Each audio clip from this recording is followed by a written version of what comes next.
আসসালামু আলাইকুম। সৌদি আরবে অবস্থানরত প্রবাসীদের জন্য এসেছে বড় স্বস্তির খবর।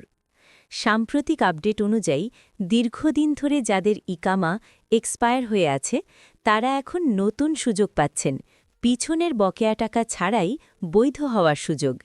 এর ফলে বহু বাংলাদেশিসহ বিভিন্ন দেশের প্রবাসীদের মধ্যে স্বস্তি ফিরেছে। খবর অনুযায়ী যেসব প্রবাসীর ইকামা ৫ বছর, ৬ বছর, ৭ বছর বা তারও বেশি সময় ধরে এক্সপায়ার হয়ে আছে, তারা চাইলে এখন সহজেই বৈধ হতে পারবেন অথবা নতুন স্পন্সরের অধীনে কাফালা ট্রান্সফারে যেতে পারবেন। সবচেয়ে গুরুত্বপূর্ণ বিষয় হল, এই মুহূর্তে অতীতের বকেয়া ফি বা জরিমানা দাবি করা হচ্ছে না। এছাড়াও যেসব প্রবাসী সৌদি আরবে আসার পরও ইকামা নম্বর পাননি, তারাও এখন ইকামা নম্বর নিয়ে বৈধ হওয়ার সুযোগ পাচ্ছেন।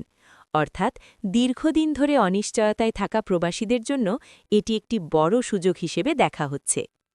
অনেক প্রবাসী এতদিন ভয় পেতেন কাফালা ট্রান্সফার করতে গেলে যদি পুরনো বকেয়া টাকা চলে আসে তাহলে নতুন স্পন্সর সেই টাকা দিতে রাজি হবেন না। কিন্তু বর্তমান সুযোগে সেই আশঙ্কা আপাতত নেই বলে জানা গেছে। তবে ভবিষ্যতে এই নিয়ম পরিবর্তন হতে পারে, তাই দ্রুত এই সুযোগ কাজে লাগানোর পরামর্শ দেওয়া হচ্ছে।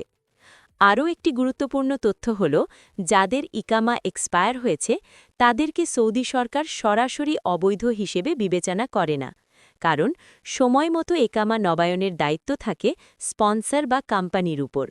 এজন্য অনেক ক্ষেত্রে আইন শৃঙ্খলা বাহিনী ইকামা এক্সপায়ার থাকা ব্যক্তিদের শিথিলভাবে দেখছে বলেও জানা গেছে। সব মিলিয়ে দীর্ঘদিন ধরে অনিশ্চয়তায় থাকা সৌদি প্রবাসীদের জন্য এটি একটি বড় স্বস্তির সুযোগ। সংশ্লিষ্ট সবাইকে দ্রুত বৈধ হওয়ার প্রক্রিয়া শুরু করার আহ্বান জানানো হচ্ছে। ধন্যবাদ।